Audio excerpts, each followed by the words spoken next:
శుభ మనం last class ఏంది చెప్పుకున్న కథ బాగా గుర్తుందా పిల్లలు అందరికీ? నేను ఇప్పుడు కొన్ని ప్రశ్నలు అడుగుతాను, సమాధానాలు ఊహించండి పిల్లలు. గోపి నాయనమ్మను ఏమని అడిగాడు? ఊహించండి. గోపి బజార్లో డప్పు దొరికితే కొని తీసుకురమ్మని నాయనమ్మను అడిగాడు. నాయనమ్మ డప్పు ఎందుకు కొనలేకపోయింది పిల్లలు చెప్పండి?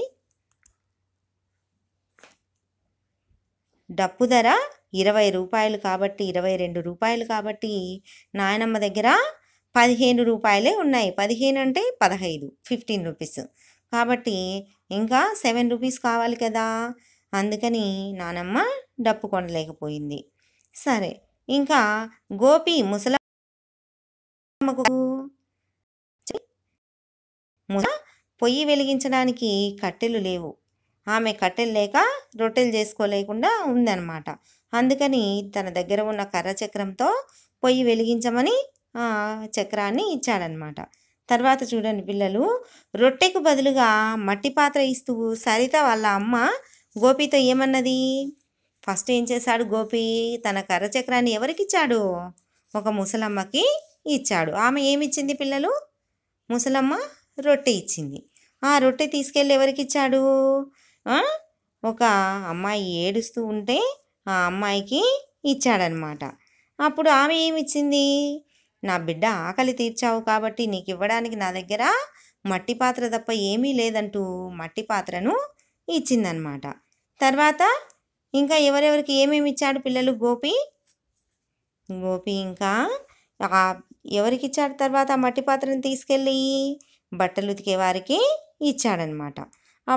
తర్వాత ఆ విధంగా ఎక్కడ ఎవరు బాధపడుతూ ఉన్నా తన దగ్గర ఏముందో దాన్ని దానం చేస్తూ అలా అలా అలా ఇస్తూ తనకు కావలసినటువంటి డప్పును గోపి పొందుతాడనమాట. మరి గోపి అంత మంచివాడుగా ఎలా తయారయ్యాడు పిల్లలు?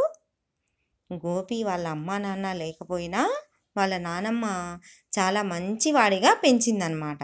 ఆ గోపి మంచివాడుగా ఉన్నాడు కాబట్టి వాళ్ళ నానమ్మని అందరూ బాగా పెంచింది అని అంటారు కదా. పిల్లలు మంచిగా ఉంటే పేరెంట్స్ని బాగా పెంచారు అని అంటారనమాట.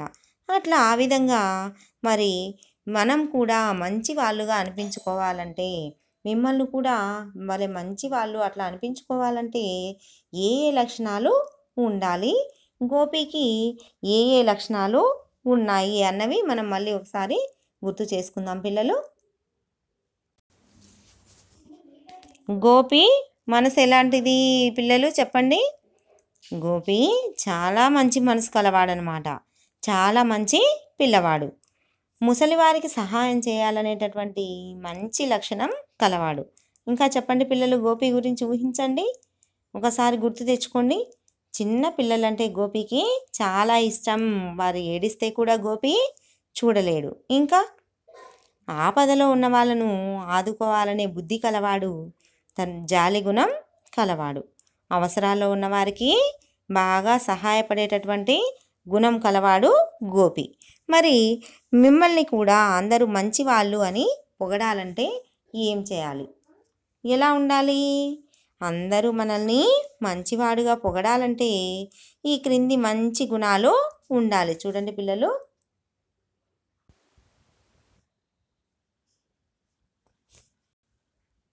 గోపిని అందరూ మంచివాడని పొగిడారు కదా. మరి మిమ్మల్ని మంచివాళ్ళని ఇతరులు అనాలంటే మీలో ఏ మంచి గుణాలు ఉండాలి? అందరూ మనల్ని మంచివాడుగా పొగడాలంటే ఈ క్రింది మంచి గుణాలు ఉండాలి. అందరితోనూ కలిసిమెలిసి ఉండాలి. ఆపదలో ఉన్నవారికి అవకాశం ఉన్నంత వరకు సహాయం చేయాలి.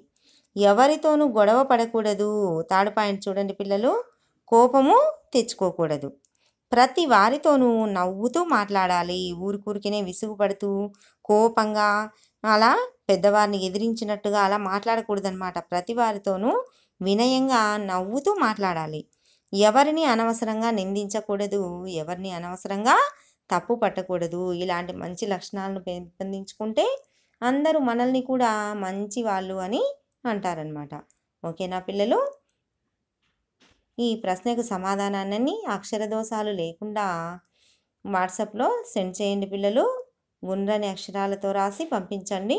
ధన్యవాదములు.